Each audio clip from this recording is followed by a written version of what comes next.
Hello dear students, today we shall study the new lesson from your textbook Moments, that is The Lost Child, written by Mulkraj Anand. Before going to start the lesson, let us see about the author. Mulkraj Anand was born on 12 December 1905, was an Indian writer in English, notable for his depiction of the lives of the poorer castes in traditional Indian society. One of the pioneers of Indo-Anglian fiction, he together with R.K. Narayan, Ahmad Ali and Raja Rao was one of the first India-based writers in English to gain an international readership. He became known for his protest novel Untouchable, written in the year 1935, followed by other works on the Indian poor such as Coolie, written in the year 1936, and Two Leaves and a Bud, written in the year 1937. He was a recipient of the civilian honor of the Padma Bhushana, and he was passed away in the year 2004 on 28th September. Now let us begin the chapter The Lost Child. A child goes to a fair with his parents. He is happy and excited and wants the sweets and toys displayed there. But his parents don't buy them for him. Why then does he refuse when someone else offers them to him? Dear students, here the lost child is the story of a small child who gets lost in a fair. He had gone with his parents to the fair but loses them when he gets engrossed in looking at a roundabout swing. The story highlights the bond of love and affection that the child shares with his parents. Before losing them, he had been demanding different things like sweets, balloons, flowers, swings, and many more. Once he loses them, he is picked up by a stranger. The stranger tries to quieten the child by offering him all these things that he had demanded from his parents, but the child does not want them anymore. He wants his parents first. Let us see the first paragraph. It was the festival of spring. From the wintry shades of narrow lanes and alleys emerged a gaily clad humanity.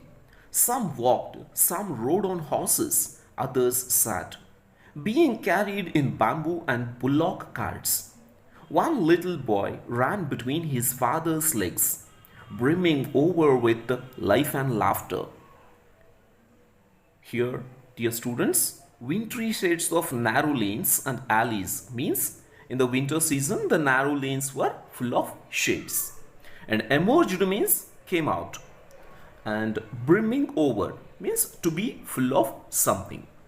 So here the students, the story is set in a spring season. As the winter season had just ended, all the people came out of their houses. They were cheerful as the chilling cold weather had ended. People conveyed through different modes like foot, horses, bamboo carts and bullock carts. A little child was accompanied by his parents. He ran excitedly and often banged into his father's legs, and he was full of life, excitement and laughter. Let us see next. Come child, come, called his parents as he lagged behind, fascinated by the toys in the shops that lined the way. Here, lagged behind means was left behind, and fascinated by means attracted to, and lined the way in the sense were set up along the way. So here the child was attracted to the toys which were displayed at the various stalls. As he would be left behind, his parents would call him to come with them. Let us see further. He hurried towards his parents, his feet obedient to their call, his eyes still lingering on the receding toys. As he came to where they had stopped to wait for him, He could not suppress the desire of his heart, even though he well knew the old, cold stare of refusal in their eyes. Here, lingering means lasting for a long time, and receding means left behind as he walked ahead, and suppress means put an end to, and cold means without any feelings or emotions. So, dear students, here the child was obedient and would walk towards them on being called, but his eyes would keep on looking at the toys that he wanted. As he reached them, he could not control his desire to buy a toy. He was familiar to the reaction that they would give. He knew that they would stare him, indicating denial to buy him the toy. The child knew the emotionless way in which they would stare at him. Let us see further. I want that toy, he pleaded. His father looked at him, red-eyed, in his familiar tyrant's way.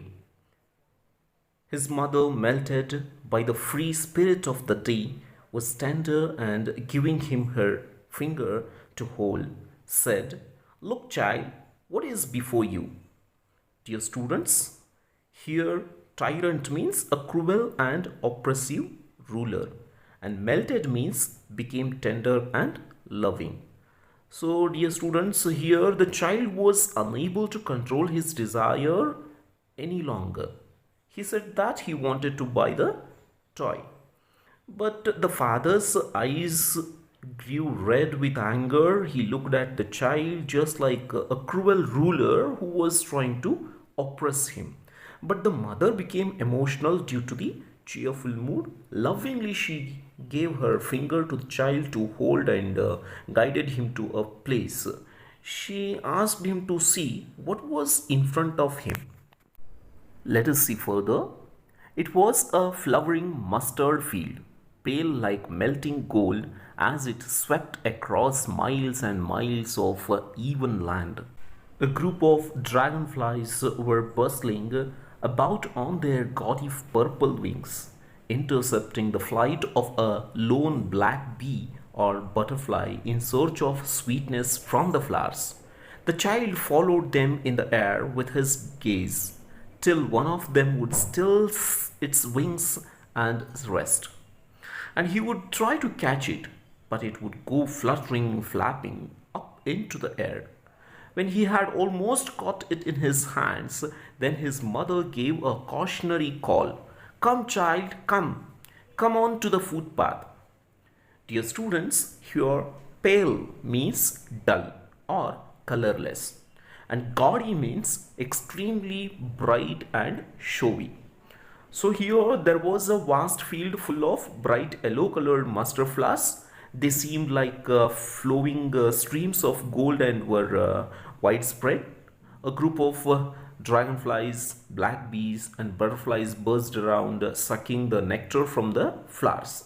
The child looked at them as they flew around.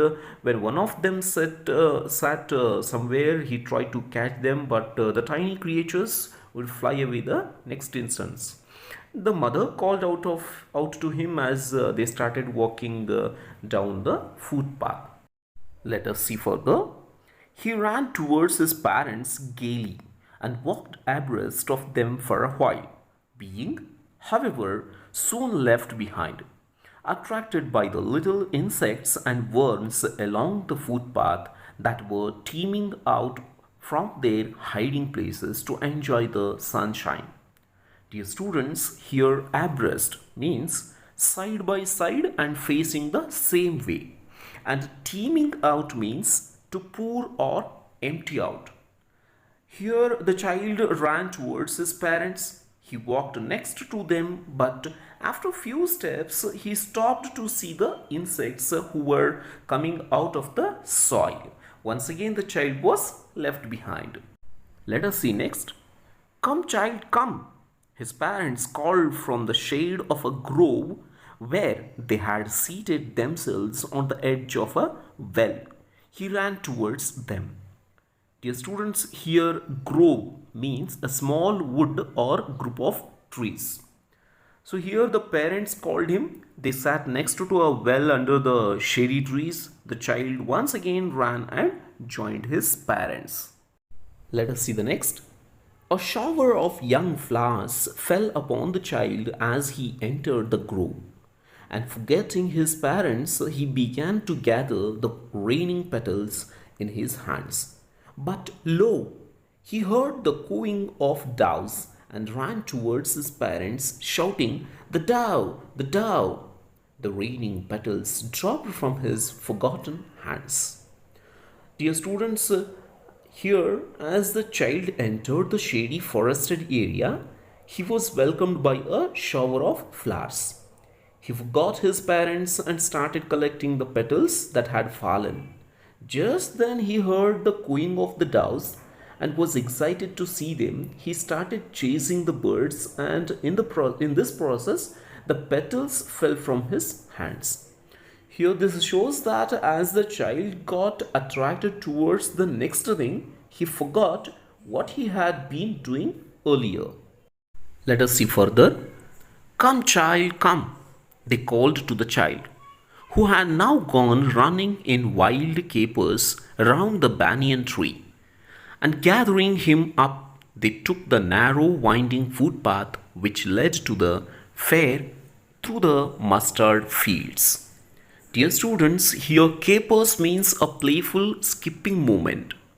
So here the parents called the child who was running and playing around a banyan tree. They lifted him and walked down a narrow twisting lane through which they crossed the mustard fields and reached the fair. Thank you, dear students, for your patient listening. The remaining part will be continued in the next class. Have a good day.